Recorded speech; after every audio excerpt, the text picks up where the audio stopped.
Without question, the game of the afternoon. Jets, Cowboys. Oh, Sammy Spleen is back. First game since week 1 out with mono. Amari Cooper, meanwhile, will play just 3 snaps. He had a quad injury, wouldn't return. Now, critical sequence in the game. On a 4th down, Cowboys going forward in Jets territory. They are stuffed. And on the very next play. I love the aggressive play call by Adam Gase. A little bit of double move, hitch and go. Sam Darnold move in the pocket. Ow! Hold the safety with your eyes and then a... Go!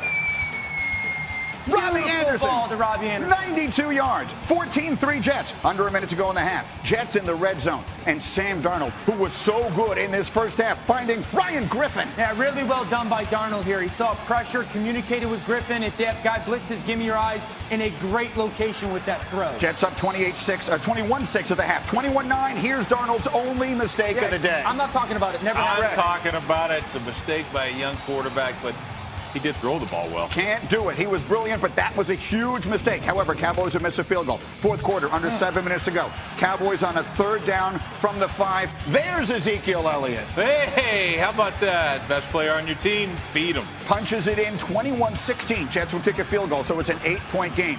Dak Prescott looking for Elliott on the pass, and this one the first of a sequence of penalty flags. Yeah, it's so ticky-tacky, right? Is there somewhat contact before? Sure, but nothing aggressive for a flag. Then consecutive penalties on the Cowboys, so it's 1st and 27, and they call interference on that. Of course they do. Yeah, Jamal Adams breathed on Witten there, so it deserved that penalty. They stink. 6 consecutive plays with a flag. Jim Nantz almost came out of the booth. Meanwhile, Dak Prescott then eventually takes it in, so the whole game comes down to this. The 2-point conversion, and Rex, you hate the play call. Why are you motioning the back out? Are you kidding me? Great timing by Jamal Adams on the blitz. 8 comes in, no flag. I still can't believe that. 24-22, Jets hold on to win. Huge win for Darnold, devastating for Dallas. We just got to go out there and play better football. We're not playing very good football right now, so, I guess every week just got to get back to work tomorrow, get in the film room, see what went wrong, see what went well, and learn on it and, get better. Don't change. Not at all. We know what the hell happened today. We beat ourselves just like last week. Now it's time to buckle down and, get things going.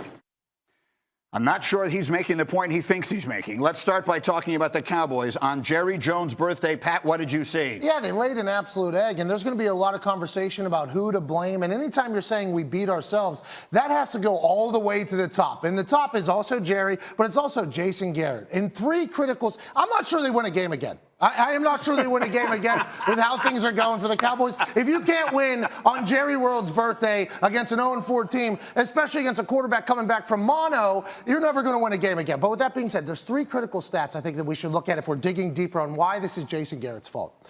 Time of possession, field position, and turnovers, right? 2 of those 3 stats are top 3 stats in determining who wins the game. They are 29th, 29th, and 30th in those in their last 3 losses. Those are things that fall right on the head coach, especially with bad decisions happening day in and day out. Jason Garrett is the picture of average, and now they're below average in this. I tell you what, Jason Garrett, his butt is absolutely blistered. What?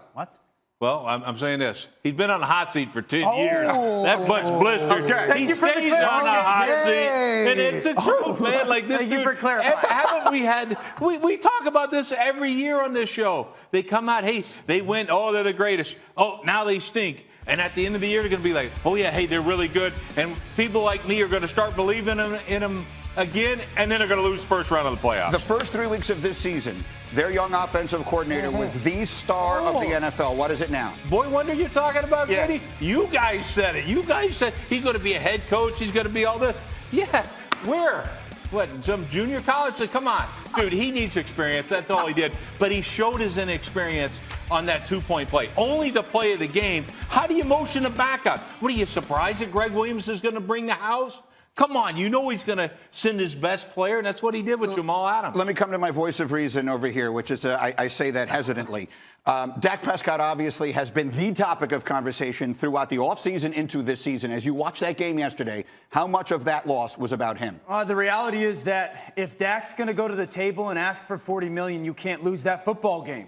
You cannot go to an 0-4 football team with a quarterback coming off of mono and lose if you're going to ask for $38 million. Now, listen, they missed Amari Cooper and Randall Cobb didn't play. Tyron Smith didn't play. He dealt with some drops. They obviously were a little bit overwhelmed offensive line-wise by this Jets defensive line. But at the end of the day, the conversation is, if we are going to pay you all that money, you figure out a way to beat a winless football team, and he didn't do that. And that's my biggest case with Dak. You can't ask for $40 million and lose that game. So let me Stock down, Greeny. Red Stock arrow! down. Red arrow! Let me make the next point that I think should be made here. We have had some conversation on this show about whether or not Dak Prescott is one of the 5 best quarterbacks in the NFL.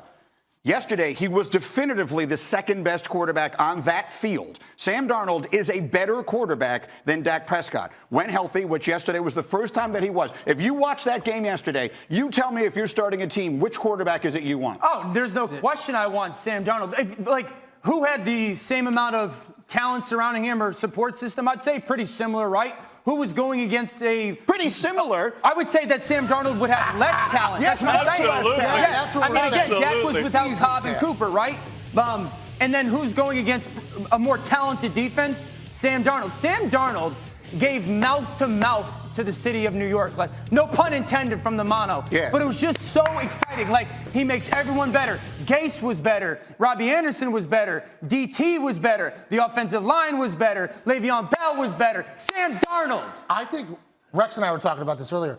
I completely forgot that Sam Darnold was a good quarterback. Yeah. It's hard not to fall into the trap of a guy having mono as a professional athlete. Because whenever I was in school, kid got mono, he came back 30 pounds lighter, he wasn't really healthy and anything like that. Sam Darnold got mono and somehow became a better football player, which in turn made his offensive line better, made his weapons better, and the entire New York Jets organization, instead of being a part of the suck bowl, who's going to get the #1 pick, now Greeny and all Jets fans everywhere are like, we got a guy and we potentially have a future, and we're definitely going to cover against the New England Patriots next week. That's who they get. Next week is the Jets get them, and then they get on a ridiculously easy run of schedule. But there's no need to get ahead of that. We have a lot more on this game yesterday, including the officiating, which was a huge part of the conversation. Stink! But with the Cowboys losing, what did that mean for the Eagles? Elle? Well, it was a missed opportunity for the Eagles. As you know, a couple of weeks ago, Stephon not digging the Vikings offense. You see what I did there? Let's take you there.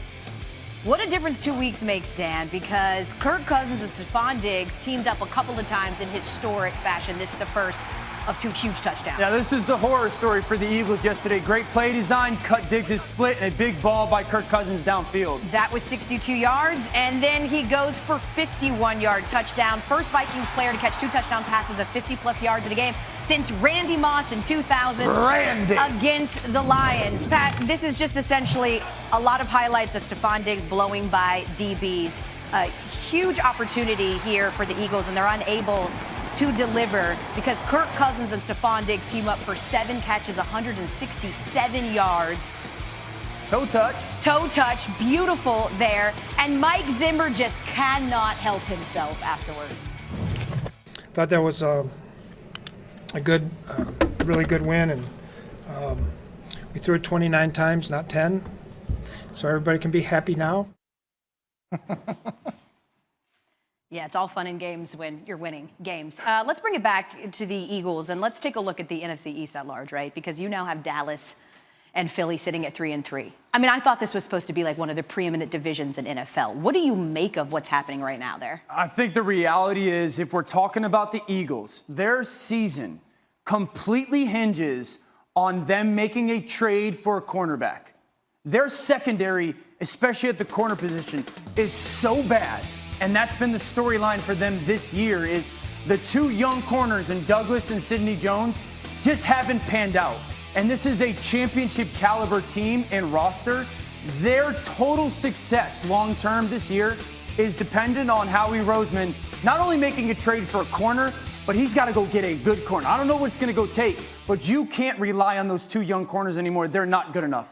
And I think the NFC East stinks. I mean, let's just say it how it is. We're forced to watch them every single week. There are a lot of big fan bases. They're always on national television. You look at the Redskins. Big win yesterday in the Suck Bowl against the Dolphins. They're not going to have the #1 pick, probably the #2 pick. That place is a complete dumpster fire. The Giants have seemed to come back down to earth after the Danny Dimes run they had for a little bit. The Philadelphia Eagles don't have a secondary, so anybody that can throw a football is going to slice and dice them. And the Cowboys are still being coached by Jason Garrett, so they're going to be average. The NFC East is a two-horse race between Eagles and Cowboys, but I don't think either of them are going to do damage later unless the Eagles can figure out how to get a better defense, and if the Cowboys can find a new head coach that doesn't make them stink and be average on such a regular basis. I'm not as dire on the NFC East as Pat is. It's a little sick of it.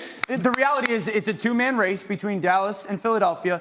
And the next 5 weeks, we'll know a lot. They kind of play a very similar schedule, opponent-wise, and we'll know a lot who's going to be the dominant team in that division. They face each other on Sunday Night Football, too, so there'll be some self-cannibalizing there. But you do have the Giants getting Saquon Barkley back. They're still in the fold as well, and I think that's pretty indicative, Greeny, of how bad the NFC East is. Then let us get to the team everyone talked about all summer long. Baker Mayfield and the Browns taking on Seattle. Second quarter, Browns are up 8. Chance to extend their lead. They're on the 10-yard line, and Baker Mayfield does that. And this is the story of the game right now for Cleveland is the missed accuracy by Baker. It's the right play call versus the right defense, the right read. The ball has to be out in front of Landry. It's his third red zone pick of the season in 26 attempts. Meanwhile, here comes Russell Wilson. Look at him buying time. This is the beauty of Russell Wilson. Hang in the pocket, keep your poise, and watch that throw. Thrown away from that driving defender, perfect location. Seahawks have been down 2 touchdowns. Now they're ahead. Fourth quarter going back and forth. This was the crazy sequence.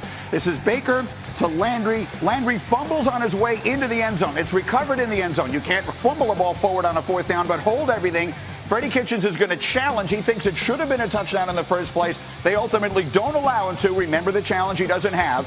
They would repeat fourth down, and in this case, they're stuffed. This is what penetration will do to a run game. Outstanding job by Seattle defensively selling out and making that stop. But in that moment, it doesn't decide the game because the Browns defense comes up big. They hold them there on the 1-yard line. And then, that's easy, Rex. Not great.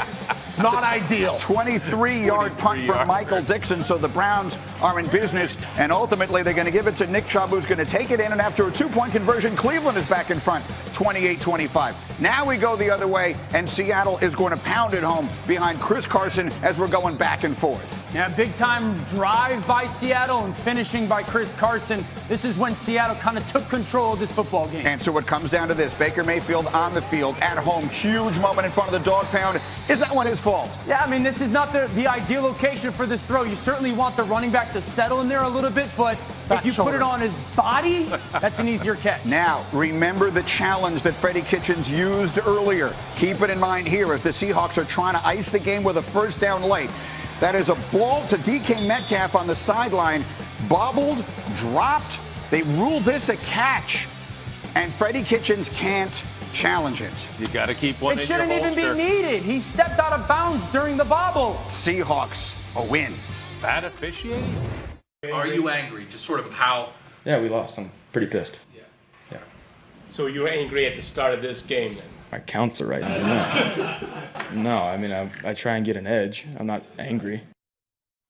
I mean, look, in fairness to him, how are you supposed to answer that question correctly? But let's talk about it, Rex, because here they are at 2-4. They had all kinds of chances to win yesterday. It's been up and down. What's the problem right now for the Browns? Well, first off, your quarterback's has a 32nd ranking. Yes. QBR. Yes. How many teams is there? There's that's 32. Right, 32. Yeah. So nothing overrated about that. But I'm going to say this about it. The play of Baker, it's not just on him. Okay, yeah, is he struggling beyond belief? Yeah. If you're 32nd in the league in QBR, you have no chance of winning. So they're on a bye right now. Give the players off. They need to get back and get their tanks filled and all that. But the coaches, forget that. If I'm ownership, no, you're staying. We're locking you in here. We got to figure something out. How about getting the ball out of this kid's hands? He's accurate when he can throw on rhythm. There is no rhythm to their passing game right now. How did this happen, Dan, to Baker Mayfield, who last year accuracy was his strength? No doubt. It seems to have just deserted him. I'm trying to rack my brain to think of a young quarterback that came into the NFL, and his greatest strength was accuracy. And we've seen it fall off, and it's really dependent on his feet. Like, Baker used to have such a good foundation throwing the football. It was almost like watching a boxer throw punches. And now his feet are much more scattered, much more dependent. This pick by the throw to Jarvis down in the red zone, like, watch Baker's feet at the top of the drop, okay? Look how scattered they are and unsettled they are. Like, he's throwing, falling away, almost like he's getting pushed or something.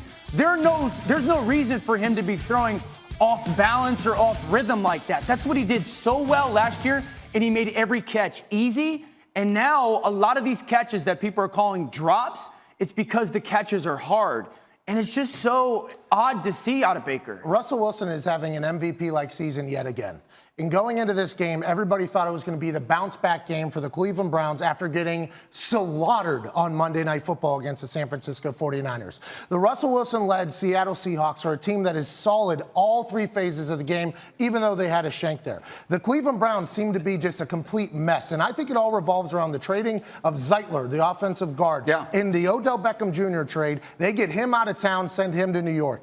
What that means is Baker Mayfield is not confident in his line. I think mentally he's a little bit fragile. He's getting a little bit antsy, and that can off your accuracy a bit whenever your feet are moving and you're running for your entire life. The Cleveland Browns dog pound had all these high hopes and dreams, and it's been a lot of the same old Browns going into this bye week, but in the AFC North, they still have a chance if they can turn it around. 2-4. I don't know that anyone saw that coming, especially with the schedule they've played. Okay, we have more on the officiating on that game coming up a little later, but who stayed up late last night to watch the Yankees and the Astros?